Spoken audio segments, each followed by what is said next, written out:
जय गुरु जी। संगत जी, संगत जी, मेरा नाम है दीपक और मैं रहता हूँ दिल्ली के अंदर। मेरी एक शॉप होती थी। आज से करीब 1-2 साल पहले मेरा काम बहुत अच्छा था संगत जी। अच्छा खासा मेरा काम था, कोई दिक्कत नहीं थी, कोई तकलीफ नहीं थी। पर कुछ टाइम से संगत जी मेरा काम ऐसा बंद हो गया था और मेरा नुकसान पे नुकसान होता जा रहा था। और मुझे ऐसा लग रहा था कि जैसे मेरे काम के ऊपर किसी की बुरी नज़र लगी हुई है। तो संगत जी, मेरे को पैसों की दिक्कत भी होने लग गई थी, क्योंकि मेरा काम बंद था, नुकसान हो रहा था। घर में भी पैसों की परेशानी हो गई थी, घर में लड़ाइयाँ होती थी, झगड़े होते थे। और रोज़ रोज़ के झगड़ों से संगत जी मैं बहुत परेशान हो गया था। कोई मुझे कहता इन बाबा के पास चले जाओ। मैं वहाँ पे गया भी, ऐसी बात नहीं है कि मैं गया नहीं, मैं वहाँ पे गया भी। पर कुछ टाइम काम चलने के बाद संगत जी फिर वही हालात हो जाते थे और वही नुकसान पे नुकसान। कभी दुकान में चोरी हो जाना, कभी नुकसान हो जाना। ये संगत जी डेली होने लग गया था मेरे साथ। तो कुछ टाइम संगत जी ऐसे ही चला। और जो मेरा घर है संगत जी वो भी रेंट के ऊपर है। मैं किराए पे रहता हूँ दिल्ली के अंदर। और मेरे से किराया देना भी बहुत मुश्किल हो गया था संगत जी, क्योंकि मेरा काम नहीं था। तो सब चीज़ें ऐसे ही तो ऐसे ही संगत जी दिन बीतते जा रहे थे और मैं परेशान होता जा रहा था।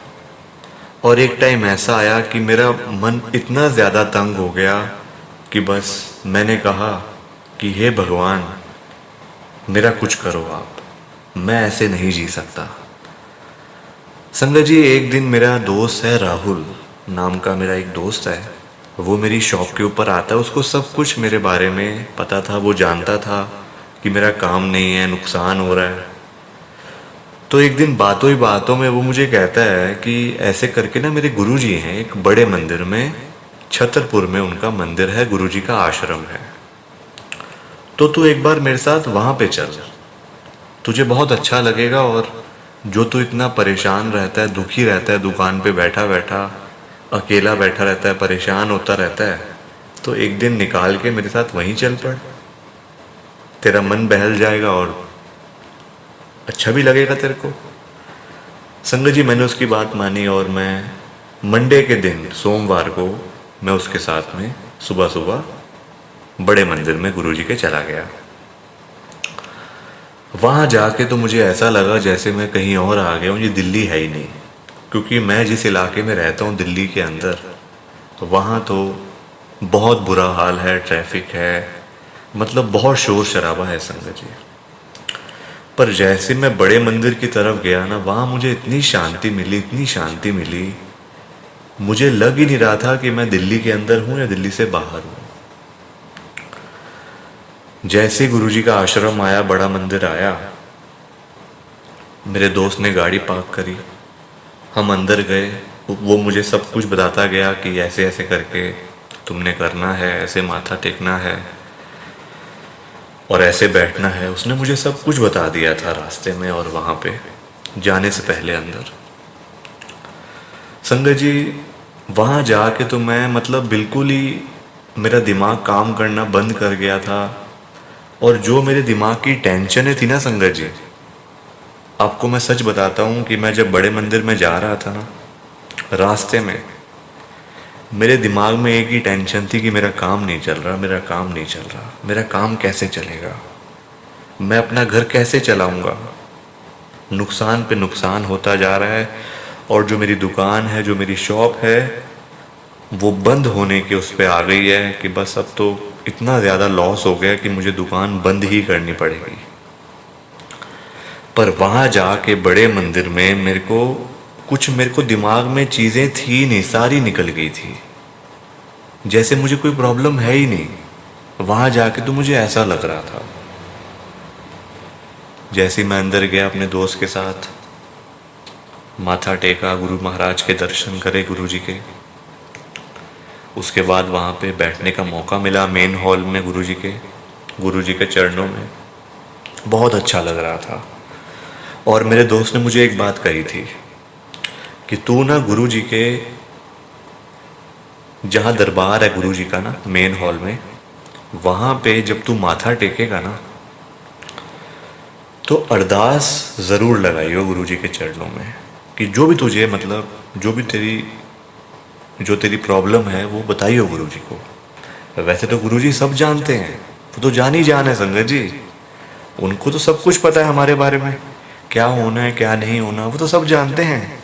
वो तो साक्षात शिवजी महाराज हैं, गुरु जी हैं। पर उसने मुझे फिर भी ऐसा बोला था, तो मैंने वहाँ गुरु जी से अरदास लगाई। उसके बाद लंगर प्रसाद लिया और घर आ गए। घर आके संगत जी वही टेंशन शुरू हो गई दिमाग में, वही घर की लड़ाइयाँ झगड़े जो कि फैमिली में होते आ रहे थे काफ़ी टाइम से। संगत जी अगले दिन से ना, मैं आपको सच बता रहा हूँ, अब आप चाहे मानो या ना मानो, गुरुजी महाराज देख रहे हैं सब कुछ। अगले दिन से जो मेरी दुकान के ऊपर सुबह 10 बजे से लेकर रात के 10 बजे तक एक भी कस्टमर नहीं आता था ना, जो बड़े मंदिर जाने से पहले और बड़े मंदिर जाने के बाद से अगले दिन से मेरी दुकान पे कस्टमर आने शुरू हो गए। गुरु महाराज की ब्लेसिंग देखो आप, गुरु जी की लीला। उसी दिन मेरा दोस्त शाम को आता है, जो कि डेली आता था मेरे पास, वो मिलने के लिए, बातचीत करने के लिए, ऐसे जैसे दोस्तों में होती है। वो मेरे पास आया तो उसने खुद देखा कि मेरी दुकान तो अक्सर खाली रहती थी, बिल्कुल कोई कस्टमर तो होता ही नहीं था। और जब वो आया 7 बजे के लगभग, 6:30-7 बजे के लगभग, तो वो देखता है कि यहाँ तो कस्टमर ही कस्टमर है, इसके पास तो मतलब इसके पास तो मेरे से बात करने का भी टाइम ही नहीं है। संगत जी वो मुझे कहने लगा कि तू कस्टमर के उसमें ही लगा रहेगा या तू मेरे से बात भी करेगा कोई, मैं जा रहा हूँ। संगत जी ऐसी नौबत आ गई थी और उसने मुझे बता दिया था, ये गुरु जी की लीला है। तू जहाँ पे गया था ना बड़े मंदिर में गुरु जी के, ये सब गुरु महाराज कर रहे हैं।